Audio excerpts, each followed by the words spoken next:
Hello, it is Sam Rogers at Nimble AF Podcast. I am back. It is episode 2. And guys, I just have to tell you real quick, I literally recorded 95% of this podcast when I realized that I had paused my recording and I lost it all. So we're going to start back from the beginning. You don't know, except that I told you, but I was a little frustrated with myself. So I'm excited about today, and I didn't notice because I'm so excited about this episode. We are talking about the number one, how am I doing? Today we're talking about the number one mistake that brands make when scaling and what you need to do instead. So when you're scaling, so often we are putting our most important hours in the wrong place. And if your growth has stalled, if it feels harder than it should, you likely have a bottleneck.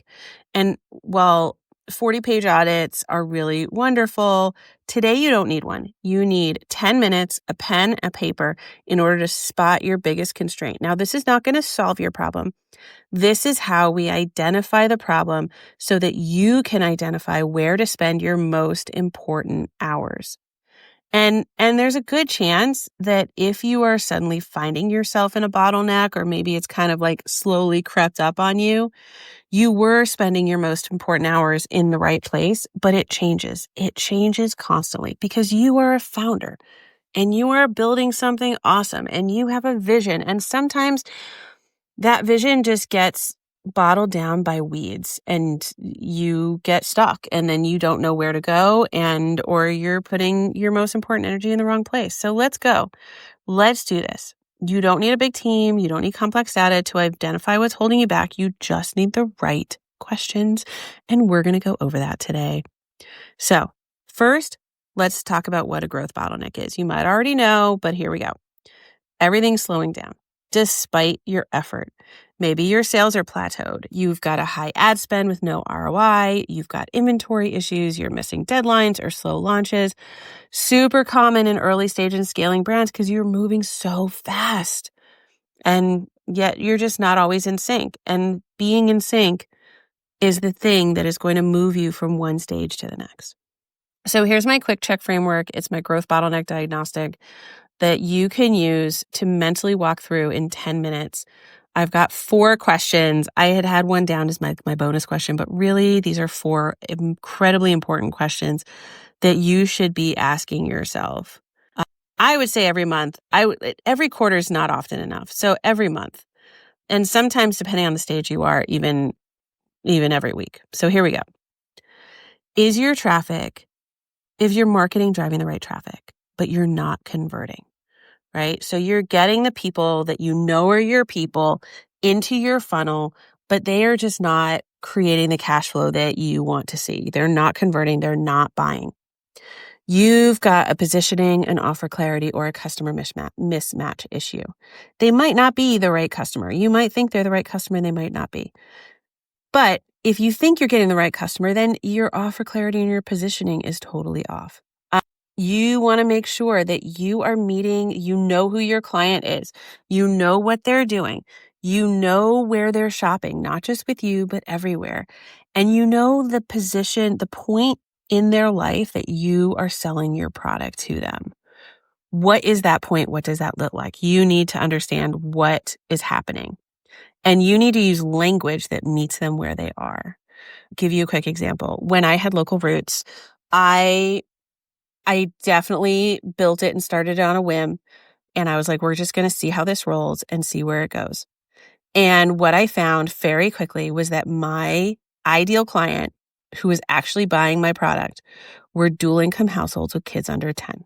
So both parents working, small children, and there's a whole lot of language that is involved with that. I was selling primarily to moms, so there's language there, and they're busy and they're doing all the things. And so my offer was super clear. Pre-prep dinners, ready to eat lunches in 90% reusable packaging on the table in 30 minutes or less. That was it. You don't have to prep or shop or plan or think. You come home, you stick it in the oven, you do a little work in the kitchen, but you get to kind of chill while your food is getting prepared. And yet It is freshly made and it was not shipped across the country. And that was a very clear offer strategy. So you need to look at your positioning, your offer clarity, your customer mismatch.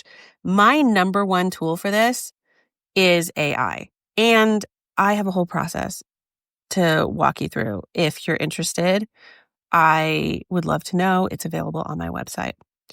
Okay, number 2, are you generating demand but struggling to fulfill, restock, or scale operations?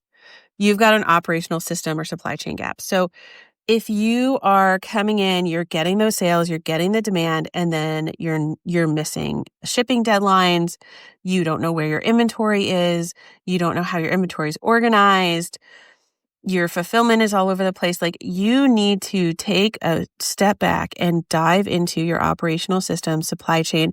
And if that's not your strong suit, you need to find someone who just jives and jams in operations and can support you as you grow the company.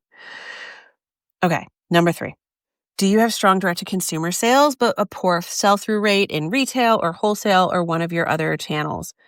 This comes down to a channel strategy and brand awareness misalignment. It really is important when you open a new channel. So if you're selling direct to consumer and then you're moving over to a wholesale, or maybe you get into Target, as a retailer, you need to have a clear-cut channel strategy, brand awareness program or launch that totally addresses that new customer.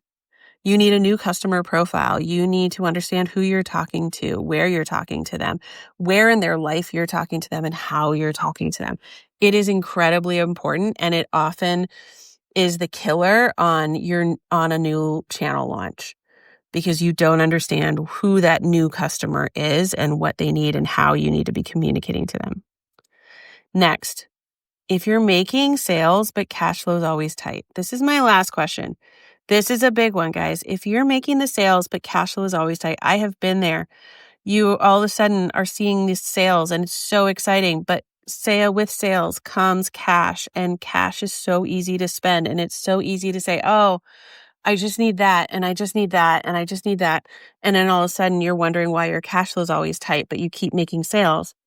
You've got a pricing margin or lack of forecasting. If you are not forecasting your cash flow, cash in and cash out, you are going to have a cash flow problem. If you don't have really good margins and you haven't looked and don't understand your margins or your pricing, you are going to have tight cash flow. I love pricing. Pricing is one of my favorite things. Pricing for profitability is the bare minimum if you listen to my first podcast. Pricing to match your ideal customer is a must. Your pricing has to match your customer, and it has to be profitable. And if that is not happening, and if you can't immediately respond to what I'm saying with like, here's my pricing, here are my margins, this is what my profitability is, then you have a pricing margin or lack of forecasting issue. And you're leaving money on the table, money that should be in your pocket. So what to do next? You spot the bottleneck. Now you've got basically 2 choices.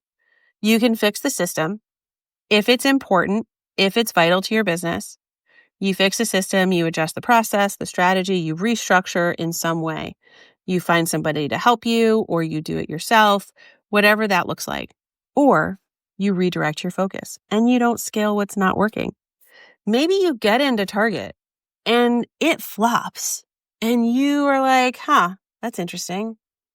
I'm not making the margins that I want in Target. It's costing me a lot. It's a huge headache.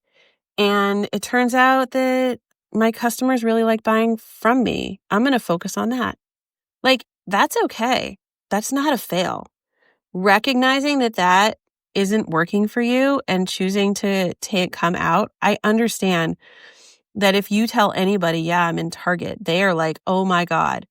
And that's an ego hit for sure. But it might not be the best thing for you and your company. And so it's okay. And not only okay, absolutely vital to the lifeblood of your company to really understand that You might redirecting your focus doesn't mean it's a loss. It means that you are getting more hyper-focused on what works to build your company and make it successful. So you can come in, you can outline 2 actions for each of these categories because in likelihood, you might have issues in more than one of these things. You've probably got multiple bottlenecks. There's probably one that's definitely bigger than the other, and you've got to decide that for yourself. But if you've got a marketing, operations, finance, and sales kind of columns, and you can identify what's happening in each of those, and then you've got this picture on your paper. So you've got marketing, operations, finance, sales. And I really do like separating marketing and sales if you can. And you go through these questions and you identify issues, and then you take a step back and you're like, okay, what's the thing that I can hit real fast? Maybe it's assigning somebody that you already have on your team or something you know how to do really quick, and just prioritize those items and fix the issues from the back end forward instead of trying to just get more sales when you don't know what your pricing and margin structure is, or if you know that they're not strong. Don't just add an extra 3 hours to your workday so you can get shipments out. I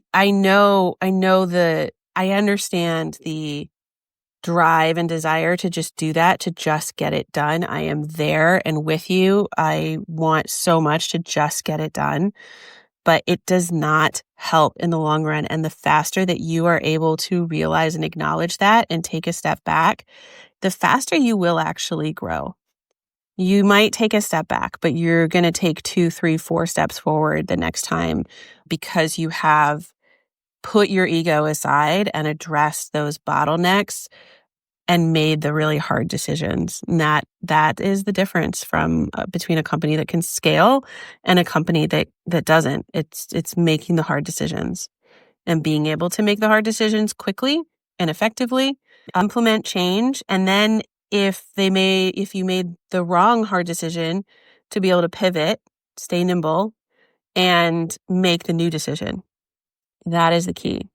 So that's my little four questions, 10 minutes, identify your bottleneck and your key constraints that you need to work on and prioritize so that you're spending your most important hours in the right place.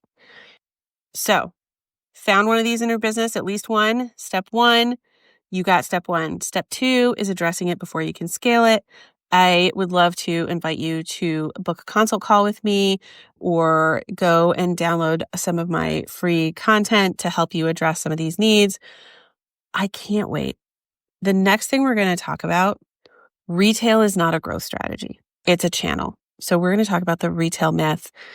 May or may not tell what my opinion in retail is, but we're going to get it. We're going to get into it next time and talk about what founders get wrong when it comes to growing into retail.